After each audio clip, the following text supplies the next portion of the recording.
Dear students, मैं Pramod sir education ग्राम में आपका स्वागत है। कल हम वास्तविक संख्या के परिचय को जाने थे।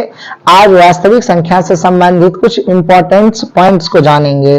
तो चलिए स्टार्ट करते हैं। कल हम आपको भाज्य और अभाज्य संख्या के बारे में जानकारी दिए थे, तो आज उससे संबंधित यहाँ 3 महत्वपूर्ण पॉइंट है, उस पर ध्यान देते हैं। सबसे पहले सबसे छोटी भाज्य संख्या ध्यान रखेंगे 4, सबसे छोटी अभाज्य संख्या 2 और पूछे आपसे 1 से 100 तक कुल अभाज्य संख्या कितनी? 25। और 25 कौन कौन होते हैं कमेंट बॉक्स में कमेंट करेंगे। एक इससे संबंधित एक छोटा सा प्रश्न है जो कई बार एग्जाम में पूछा गया है। सबसे छोटी भाज्य संख्या एवं सबसे छोटी अभाज्य संख्या का पूछेगा योग बताइए, तो ध्यान रखेंगे योग इसका 6 होगा। पूछेगा अंतर, तो अंतर इसका 2 होगा। पूछेगा गुणनफल, तो गुणनफल इसका 8 होगा और भागफल इसका 2। कुछ मैट्रिक एग्जाम के लिए महत्वपूर्ण यहाँ वस्तुनिष्ठ 10 प्रश्न है। उस 10 प्रश्न को हम बारीकी से समझते हैं। सबसे पहला प्रश्न है, निम्नलिखित में कौन सी सबसे छोटी प्राकृतिक संख्या है? तो कल आपको प्राकृतिक संख्या के बारे में जानकारी दिया गया था, तो ध्यान रखिएगा सबसे छोटी प्राकृतिक संख्या 1। आपसे यहाँ पूछेगा बताइए 8 का पावर 0 इंटू 2 का पावर 0 का वैल्यू क्या होगा?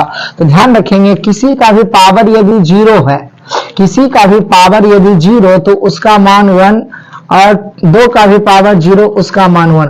1 को आप 1 से मल्टीप्लाई करेंगे तो उसका वैल्यू क्या हो जाएगा? 1। ठीक। तीसरा प्रश्न है, 2 लगातार विषम संख्याओं का मौसो। अब आपको बताया गया है आपको बताया गया है कि 2 लगातार विषम संख्या, ऐसी संख्या जो 2 से पूरा विभाजित ना हो उसे विषम संख्या कहेंगे।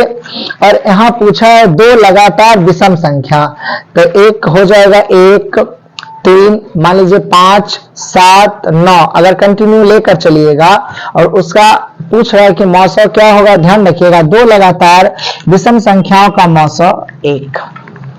उसी प्रकार अगला प्रश्न है, 2 लगातार सम संख्या। कल सम संख्या के बारे में बताया गया था, ऐसी संख्या जो 2 से पूरा विभाजित हो जाए। तो जब आपसे पूछा जाएगा 2 लगातार सम संख्या का मौसो, तो ध्यान रखेंगे 2 लगातार सम संख्या का मौसो 2।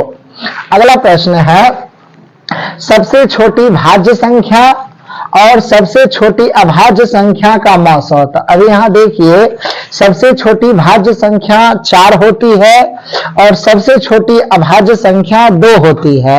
और इसका आपसे पूछा जा रहा मौसो क्या होगा, तो इस दोनों का यदि आप मौसो निकालेंगे तो इसका मौसो कुल 2 होगा। अगला प्रश्न है, 2 लगातार संख्याओं का मौसो। अब 2 लगातार संख्या पूछ रहा है, तो 2 लगातार संख्या का मौसो जो होगा, तो 2 लगातार संख्याओं का मौसो 1। अगला प्रश्न है, निम्नलिखित में कौन अपरिमेय संख्या है? तो कल आपको परिमेय और अपरिमेय के बारे में बताया गया है। कोई यदि आप लोग ने वीडियो नहीं देखे हैं तो कल का सबसे पहले वीडियो देख लीजिएगा, ताकि आज वाला समझने में किसी प्रकार से दिक्कत ना हो।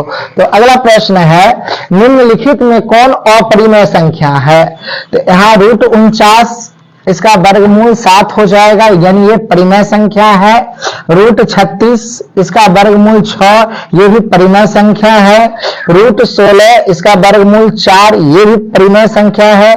26 ये किसी का स्क्वायर नहीं होता है, ध्यान रखिएगा √26 ये अपरिमेय संख्या है। अगला प्रश्न है, निम्नलिखित में कौन परिमेय संख्या है? तो परिमेय संख्या ऐसी संख्या जिसे हम p/q के रूप में लिख सके। तो यहाँ ध्यान देंगे 25 और 25 को जोड़ेंगे 50, जो किसी का स्क्वायर नहीं होता है, तो ये अपरिमेय संख्या। 49 और 49 98, ये भी किसी का स्क्वायर नहीं होता है, अपरिमेय संख्या। 36 36 72 72 भी किसी का स्क्वायर नहीं होता है, अपरिमेय संख्या। लेकिन 64 और 36 को जोड़ेंगे तो इसको जोड़ने पर 100 जो 10 का स्क्वायर है, तो ये रूट से बाहर हो जाएगी, तो इसका परिमेय संख्या हो जाएगा, यानी इसका आंसर हो जाएगा रूट 64 प्लस 36। अगला प्रश्न है रूट 3 है। कल बताया गया था परिमेय और अपरिमेय के बारे में, तो रूट 3 एक अपरिमेय संख्या है। अगला है 0.7 और 7 के ऊपर रेकरिंग है। अगर रेकरिंग ना रहे, केवल अगर मान लीजिए 0.7 है तो इसका मान हो जाएगा 7/10, और रेकरिंग है, अगर 1 के ऊपर रेकरिंग है तो 1 9 नीचे आएगा, 2 के ऊपर रेकरिंग है तो 2 9 नीचे आएगा, 3 के ऊपर रेकरिंग है तो 3 9 नीचे आएगा। तो यहाँ 1 के ऊपर रेकरिंग है, यानी इसका आंसर हो जाएगा 7/9। आप लोग सब इसे ठीक से समझ लेंगे, अपने कॉपी में नोट करेंगे, कहीं दिक्कत हो कमेंट बॉक्स में कमेंट करेंगे। धन्यवाद।